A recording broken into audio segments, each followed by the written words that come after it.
दीर्घदिन धरी उच्च न्यायालय निर्देश मते सुकिंदा खनि अंचल सुरुखुर ट्रक को लोड होते परिवहन करते कितु 5/8/2022 डीडीएम महोदय आह्वान क्रम जो बैठक है उक्त बैठक पर सुकिंदा खनि अंचल केवल स्थानीय लोक खनि अंचल लोक छाड़ीदे जिलार अन्य कौन मालिक को शांति श्रृंखला सहित लोडिंग मिलना जहाँफल बहु अशांति लगी ट्रक मालिक मैंने क्षतिग्रस्त आर्थिक क्षतिग्रस्त होती जिला प्रशासन को बारंबार जनवा अद्यावधि 3 मास बीतीगला कौन सुफल मिलना व्यवस्था लागू रही निश्चित भाव में आम राजरास्ता को ओह्लैवा बाध्य।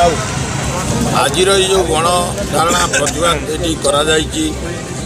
खनि उपनिर्देशक कार्यालय धवलगिरी आपको मु पूर्ण मात्रा दायी करुच्ची डीडीएम महोदय को कहीं 5/8/2022 गोटे कलिंगनगर एडीएम ऑफिस की मीटिंग आह्वान करते 6 गोटी जाजपुर जिलार 6 गोटी संघ को आमको डाकी आम आसलु से आमर मंत्री थे कौन से कले मंत्री आलोचना हो 4 गोटी पंचायत से मीटिंग रू उठिकी जाए जोर जबरदस्त लोडिंग करुँच उच्च न्यायालय 2005 मसीह जो खनि फास्ट कम फास्ट सर्विस नियम देते भंग कर 2-2.5 मास है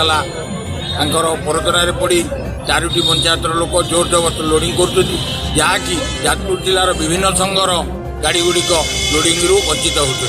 माइंस अंचल 4टी